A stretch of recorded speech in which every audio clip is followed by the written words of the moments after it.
huge piece of chalk, the only one in the house. I can't even find the tiny nubbin, but you all saw it. As it falls, it actually pulls the Earth up. But if you think, okay, the mass of the Earth, oh no, okay, it works, good. It's huge, right? The mass of the Earth is huge, especially compared to that tiny nubbin of chalk that I had. The acceleration of the Earth, okay, so like let's say we have this tiny number of newtons, right? 0.0098 newtons. Then we divide to get this over to this side, we divide by the huge mass of the Earth. That's like an infinitesimally small acceleration, right? So when we divide through by the mass of the Earth, we find the acceleration of the Earth to be essentially, oh, now it's 2 pieces of chalk, insignificant.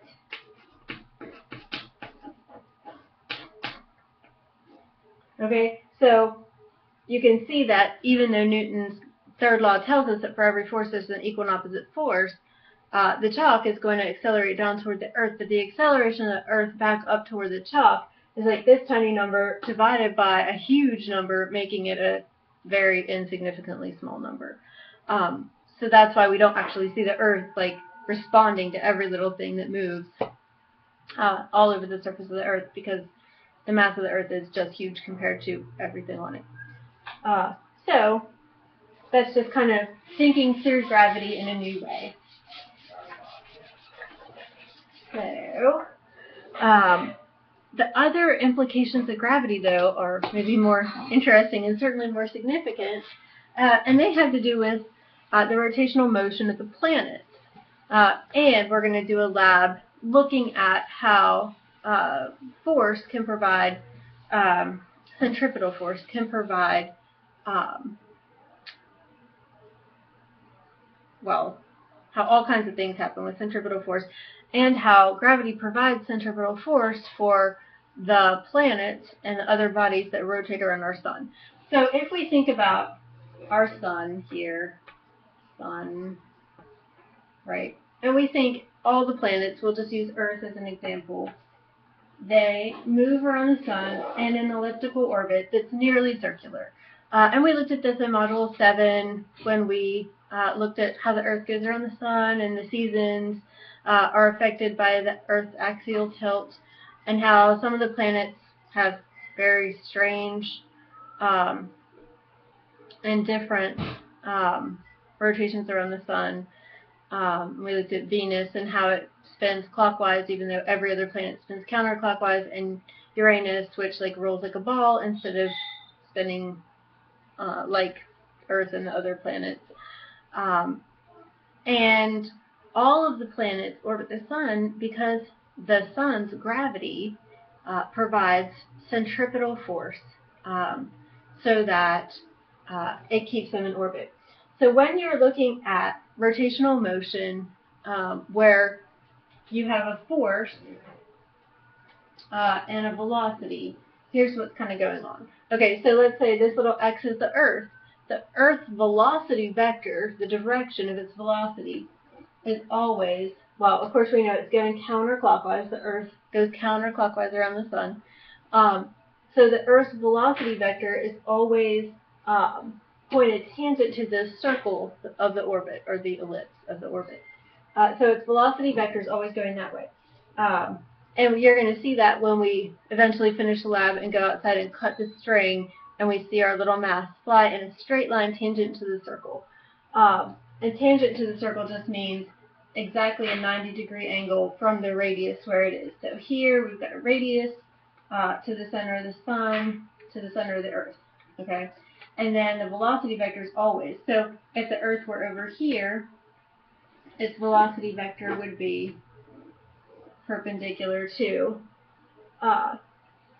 the radius from the center of the sun to the center of the Earth. So everywhere we go, the Earth's velocity vector is going to be tangent to the circle, perpendicular to the radius at that point. And along that radius at any given point where the Earth is, where we're measuring, you're going to see a force vector. And you know, when you ride a ride where you're spinning around in a circle, you feel like you're being pulled out of the circle. But in truth, the force vector is pointed in toward the center of the circle. And your acceleration vector is also. Your force vector and your acceleration vector are pointed in toward the center of the circle. Your velocity vector tangent to the circle in the direction that you're traveling. So we're going to look at a rotational motion that we can kind of put our hands on in class. Since we don't have a massive object that can provide gravity for something that's traveling so fast, like the Earth is hurtling through space, but it's also being held in that orbit by the sun's gravity. We can't obviously do that in class, but we can use this apparatus, a string that provides tension. So the string will be like this radial line where the force and acceleration vectors are directed toward the center here. So if this is swinging around in a circle, the force vector is directed from this little mass here in toward the pen, and the acceleration vector is always the same direction as the force vector in this sort of motion. And then its velocity, of course, as this thing goes around, the velocity of the little mass is always tangent to the circle. So continuously, the direction of the velocity is changing, right? I mean, it's not going in a straight line where the vector is always the same. It's changing, changing, changing every moment as it rotates around. So in this case, it's like the tip of the pen is kind of like the sun, and the little mass is kind of like the Earth, and it goes around. And the tension on the string is providing the centripetal force, just like gravity provides the centripetal force for the Earth to move around the sun. So this is the lab apparatus you guys are going to be using, and then the force is provided by these big weights on the end of the string, which I can't possibly get in the shot. But we can change the amount of force, so that makes it like we're changing the amount of gravity. So if I kind of redraw this,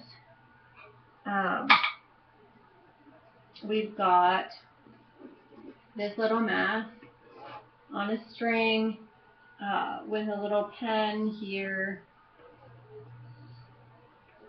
and then hanging down here, providing the force, are kind of a couple of little washers. Sometimes we'll use 4, sometimes we'll use 1, just to be able to change the amount of force. So here we've got a mass. It would be like the Earth in orbit. This distance here from the center of the mass to right here is going to be the radius, or the distance, and we can change that, and we'll have little colored marks. I don't know if you can see, like I've got a green mark right there, and a purple mark right there, and a blue mark right there, and a red mark right there. And I've marked off some distances, and I use those in my physics class to do a more complicated version of this lab. But you guys will be kind of looking at what the relationship between the radius and the force provided by these guys is.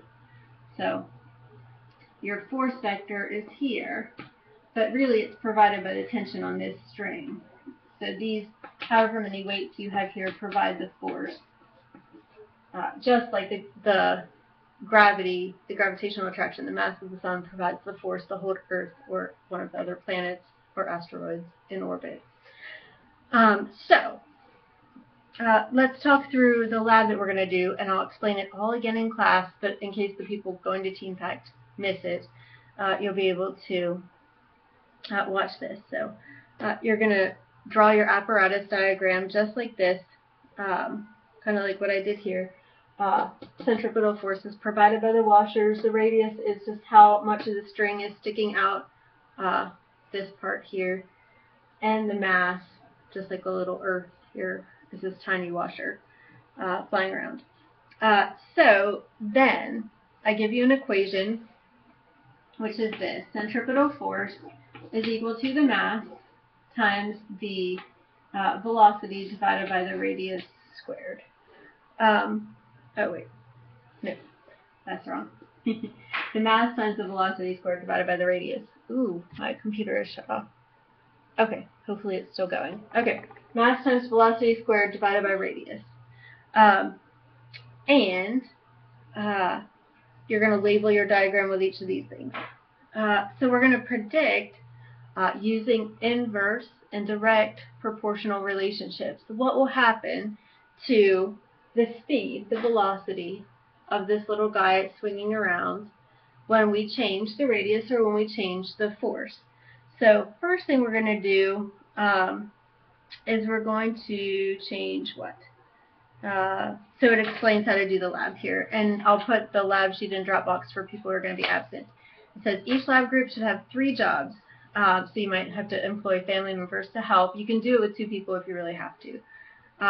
3 jobs. So there's going to be a swinger, someone who's going to hold the pen. Oh, I see what has happened. All my little masses have fallen off, and I can't swing my thing because I have no centripetal force being provided by anything because they fell off. So I'll tie that back on. So you're going to have a swinger, that's one job, and that person is just going to stand there and swing the apparatus around with the right number of washers. And this lab, we've learned over years of experience, goes way better if the swinger doesn't stop swinging. Just keep swinging the washers, and the next job, the timer, that person can just start timing when they want, stop timing when they want. But that doesn't mean that when they start and stop timing, the swinger should start and stop swinging. It just goes way better if you keep swinging and they time when they get around to it and feel ready. Okay, I think I've got the knot right. So the swinger, that job, that person is just going to, hopefully I don't hit the computer, is just going to sit here and swing the washer around and try to keep it at a constant speed. Oh, I'm hitting the edge of the computer. So that's the swinger's job. The timer's job will be to use a stopwatch to time 20 revolutions. So like as the swinger goes, you just pick a spot and start counting 1, 2, 3, 4, 5, 6, and you count to 20 and you write down the time it takes for 20 revolutions to happen. And you'll have a monitor. Your third job is going to be monitor, and that means that if somebody hits the edge of the desk, edge of the computer, changes velocity in the middle, hits something, hits themselves in the head, the monitor says, "Oop, that trial's invalid. You need to start over." Because it takes the swinger a good long time to get used to swinging at a constant speed, not changing the distance all the time while they're swinging, not hitting something and affecting the results. So you need a monitor to try to keep you from getting bad data, and that really helps.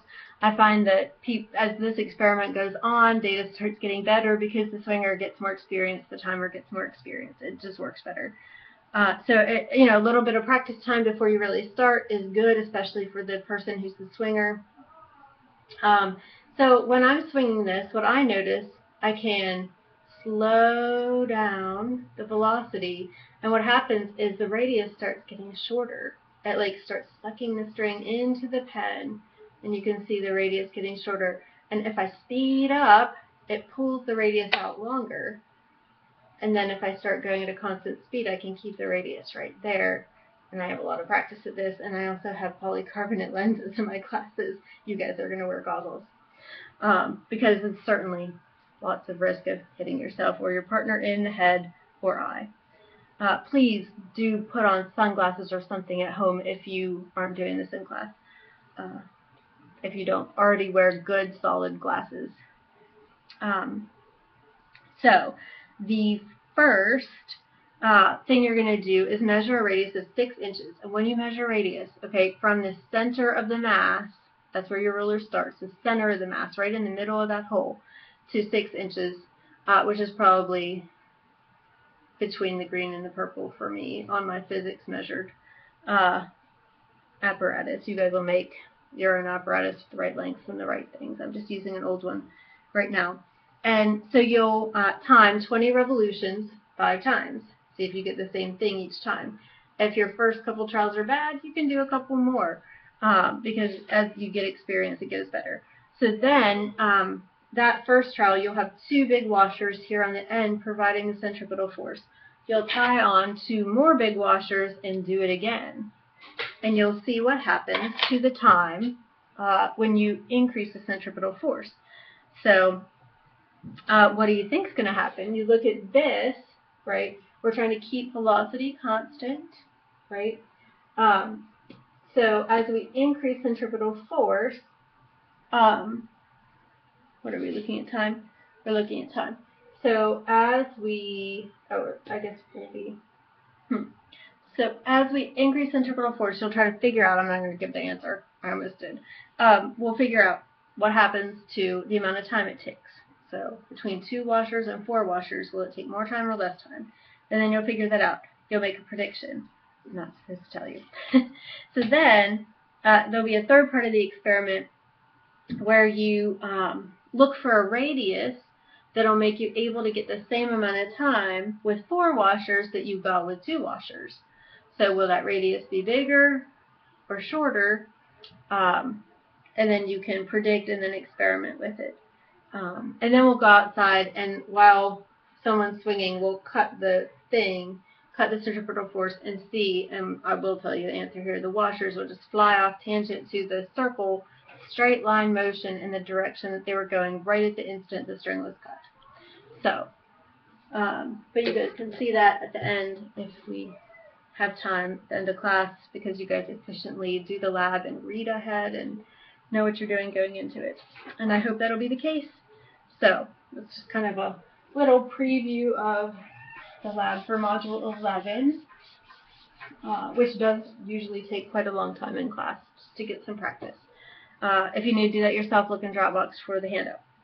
So I'm going to stop this video and come back with a video where I go over all of Study Guide for Module 11, and then later I'll lecture through the second half of Module 11, like day 2, which some of you will be in class for and some of you will miss because of Team Pact and the flu. So hopefully this video works.